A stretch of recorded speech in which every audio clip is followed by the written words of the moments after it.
Si Daniel sa lungag sa mga leon. Si Daniel usa ka matinud-anon nga tawo nga nag-alagad sa Ginoo. Siya giila sa hari tungod sa iyang kaalam ug pagkamaayo.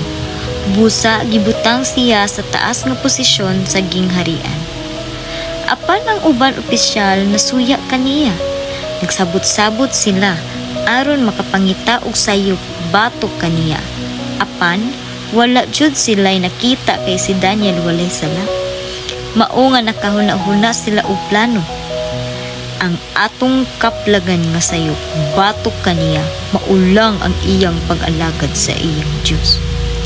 Busa sila miadto sa hari ug miingon, "O Hari Dario, maghimo unta ka og balaod nga walay tawo nga mag-ampo sa bisan kinsa gawas kanimo sa sulod sa 30 ka adlaw.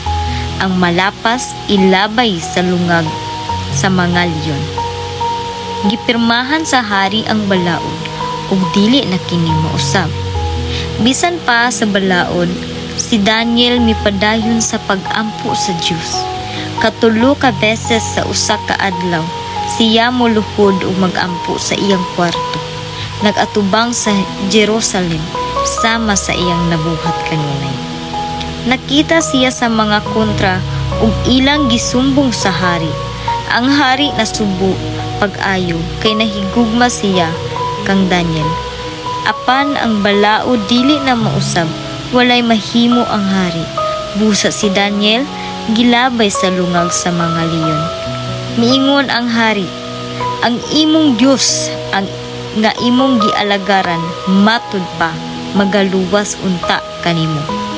Gisira ang lungag ug ang hari walay tulog sa tibuok gabii. Sa kadlawon midagan siya padulong sa lungag ug miingon, "Daniel, nabuhi ba ka?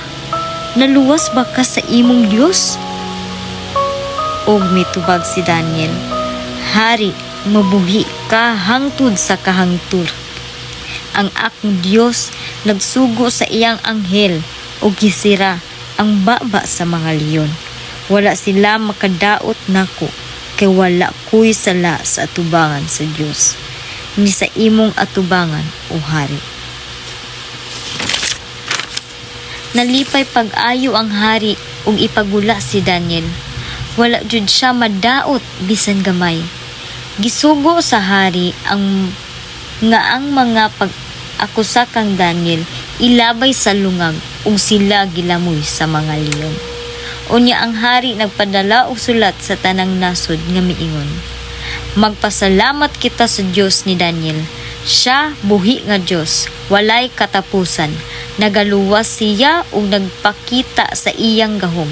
Gitabangan niya si Daniel ug giluwas gikan sa mga leon."